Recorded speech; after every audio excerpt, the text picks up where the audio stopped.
Can you describe the key aspects and the difference between next generation and what's called the now generation? Between now gen and next gen is the next generation air transportation system.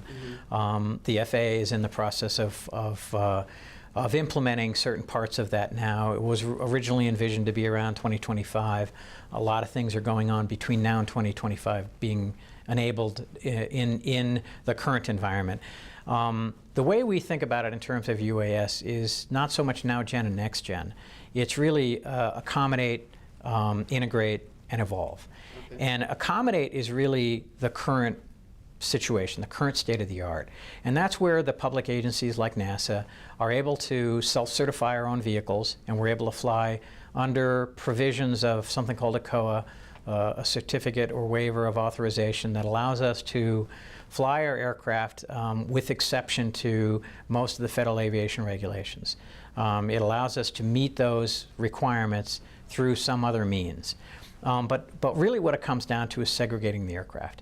And it's flying our aircraft where the FAA is keeping all the other aircraft away from us. So we're not really integrated at that point.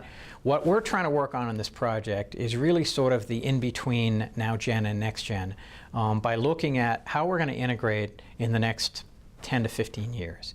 So, so how do we go beyond that segregation? How do we actually get unmanned aircraft to interoperate in the current air transportation system with manned aircraft? So we're looking at finding ways to expand the ability to fly in the national airspace on a fairly routine basis under certain conditions. So it'll be performance-based. You know, like maybe Class A airspace, which is above 18,000, will be opened up first because everyone there has to have a transponder, has to be talking to air traffic control, has to be in a controlled environment. So maybe that would be the first avenue that we could enable some access in the current national airspace. Before you get to the next gen part where you have ADS-B and you have other types of equipage requirements, it's all performance-based navigation, performance-based operations, trajectory-based operations. That's all part of next gen. So there's that in-between part where we're trying to affect the integration of unmanned aircraft into the current national airspace, and ultimately that will be propagated into the next generation air transportation system. The evolve part is really when we start to look at fully autonomous vehicles. And that's not going to be in the immediate future for a lot of different reasons. And I think that if you think back to, I think to things like the metro system in Washington, D.C., where there's still a human on board, even though it's a fully automated system. But the public side of that, the public perception side of that, nobody wants to get on a train or an airplane where there's not a pilot on board with some skin in the game in a way, right?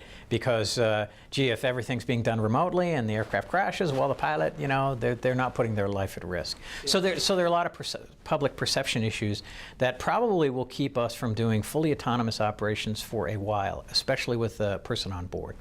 But we have to be moving in that direction eventually. And whether or not you do fully autonomous operations for just something like a mission where you're going to do pipeline management, or you're going to overfly a wine field, a grape field, to see whether or not, you know, the grapes are ready to be picked, or coffee's ready to be picked. Those are all things you could fly autonomously without really the public perception side of it.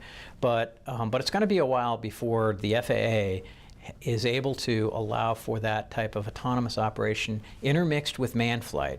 Because of the public perception. So even if the technology catches up, it's going to be a while. So that's sort of the evolve side. So the way it's parsed really is not so much now gen and next gen. It's really in terms of accommodate, integrate, and then evolve. That transition then from now gen to next gen, that's happening simultaneously with the UAS integration. Right. But one day they will hopefully meet up, right? Yeah, that's certainly the goal, right? Yeah. Okay. Yeah, and in the end state, I mean, you would want unmanned aircraft to be, in essence, treated no different than manned aircraft. Still performance-based. So, if in that environment when we have ADS-B, if the UAS doesn't have an ADS-B, then it's not going to be able to fly in airspace that requires ADS-B. So those are things that, you know, it should be seamless in the long run. and whether or not there's the pilot's on board the aircraft, off board the aircraft, or there's no pilot. It should all be seamless at some point.